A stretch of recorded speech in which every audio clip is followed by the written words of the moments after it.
นี่จะเป็นคลื่นทะเลทุกคนคลื่นกระทบฟัง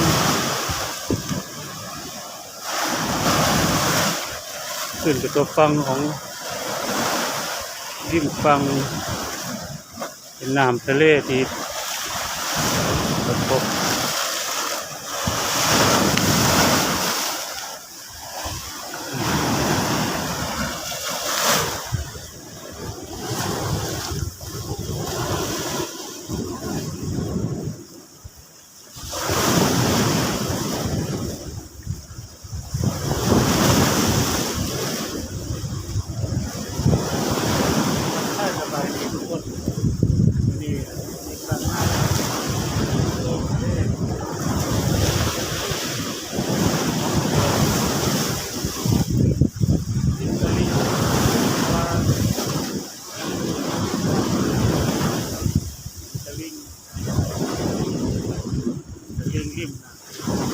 ริม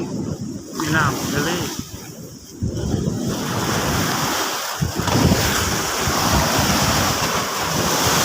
ของจริงโอ้ทะเลของจริงนี่มาถึงทะเลดินบ้านนาวออกจากสวนพักออกจากปลาอยู่ในปลาน้องใหม่มาถึงทะเลทุกคนเลย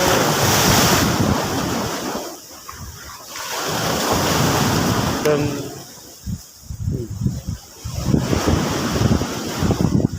ยิ้มสวัสดี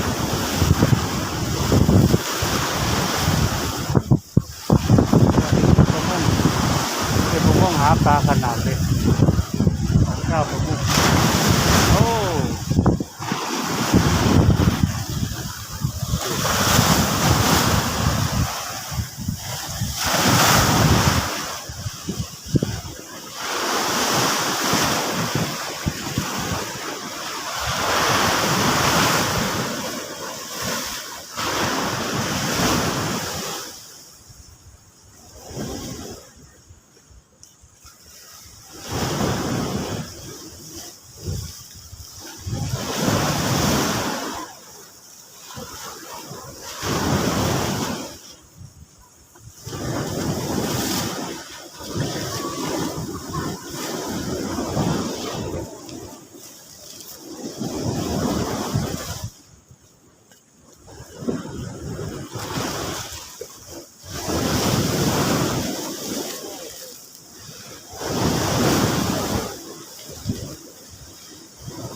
เปียกเล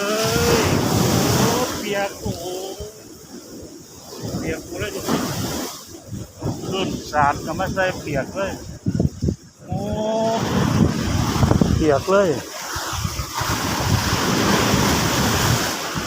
ขึ้นแห้งขึ้นเรื่อยๆ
ดินบ้านหน้ากับยุดทะเลทุกคนทะเลของจังหวัดระยองโอ้ขึ้นกระทบฟังทะเลไม่เคยหลับโอ้ที่นี่ขึ้นเลยขึ้นชัดเจนมาก